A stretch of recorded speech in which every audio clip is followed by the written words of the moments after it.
আসসালামু আলাইকুম। আশা করি সবাই ভালো আছেন। আজকে আপনাদের মাঝে আরেকটা ভিডিও নিয়ে আসলাম। এই ভিডিওটা আপনাদের জন্য অনেক গুরুত্বপূর্ণ হবে।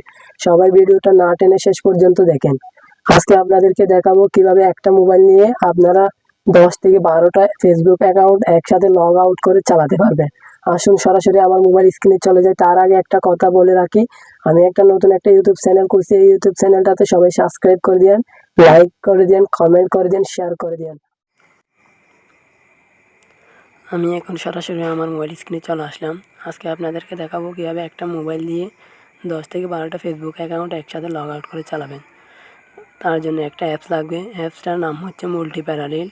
সেই অ্যাপসটা আপনারা গুগল প্লে স্টোরে গিয়ে সার্চ করলে পেয়ে যাবেন, সেখান থেকে ইনস্টল করে নিতে পারবেন। এখন আপনাদেরকে দেখাবো ইনস্টল করে। এখন আমি প্লে স্টোরে ঢুকে যাচ্ছি। প্লে স্টোরে ঢোকার পর আমি এটা ইনস্টল করে রাখছি যাতে আপনাদেরকে দেখানোর সময় কম যায়। এখন আমি ওপেনে ক্লিক করব। অ্যাপসটা হচ্ছে এটা মাল্টিপ্যারালিল।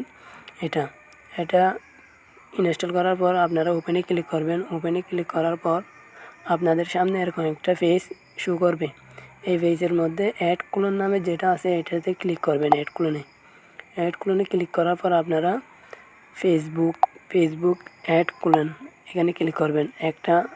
এখন একটা চলে আসছে। এখন আপনারা যদি আরেকটা নিতে চান আরেকটা নিতে পারবেন। ফেসবুক এখন আমি আরেকটা নিয়ে ফেলছি।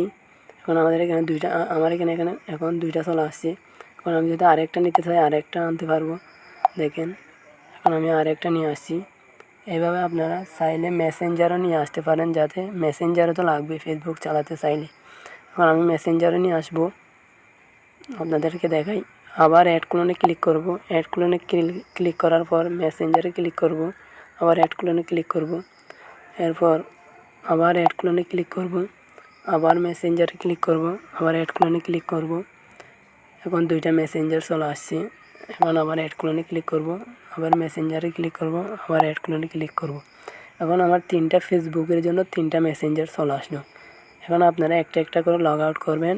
মোবাইল নাম্বার আর পাসওয়ার্ড দিয়ে লগ আউট করে নেবেন। মোবাইল নাম্বার আর পাসওয়ার্ড